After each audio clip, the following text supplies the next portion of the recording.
Hey gang, it's me, Logan Albright here. It's a lovely, cloudy, rainy New Year's Eve here in Washington, D.C., so I'm going to bring you a nice book review for the day. Today's book review is entitled It Devours. It Devours is a book by Jeffrey Cranor and Joseph Fink, and it is a Welcome to Night Vale novel. Now, it was a gift to me, so I don't know anything about this universe going into it. Apparently, there are multiple Welcome to Night Vale novels. There's also a podcast, so it seems like they've created their own little universe here. I haven't really checked out the supplementary materials, and I don't know if you're supposed to read the other books first, but I got along just fine reading this book on its own. Night Vale is a town where things are a little bit off. Things are very strange.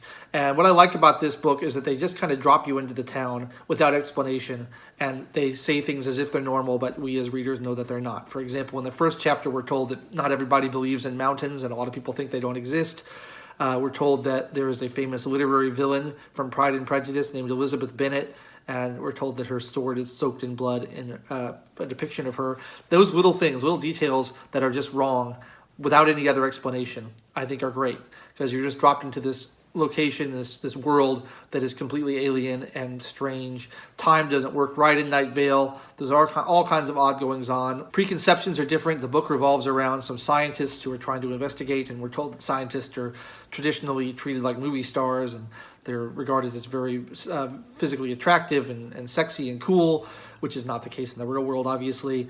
So there's all kinds of different stuff. The plot of the book revolves around a group of these scientists who are trying to investigate this mysterious desert wasteland that has appeared out of nowhere, and these disappearances, people falling into sinkholes, and their efforts are being stopped by the government of the town and by a mysterious church that called the Church of the Smiling God. That's sort of the basic premise of the book. I don't want to get too deep into the plot because it'll have spoilers in it, but it's a pretty simple story. Like many of the modern novels I review, I found the writing a little bit simplistic for my taste, but I love the world building. I'd be interested to check out the podcast and some of the other supplementary books and materials, because it seems like they've created a really interesting universe here. My main criticism in the book is that it sets up this science versus religion dichotomy, this good versus evil. The scientists are the good guys, the religion is ignorant and dangerous and leading people into being sheep followers. I don't really have a problem with that message in general, but it is kind of tired.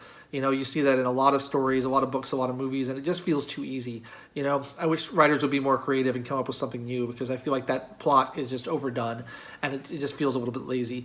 But it is good writing, and the characters are good, and the world is really fun to inhabit. So I would recommend It Devours. If you're in for something if you want something that's just kind of light and fluffy and fun, science fiction, kind of goofy, a lot of humor involved, it's a good time.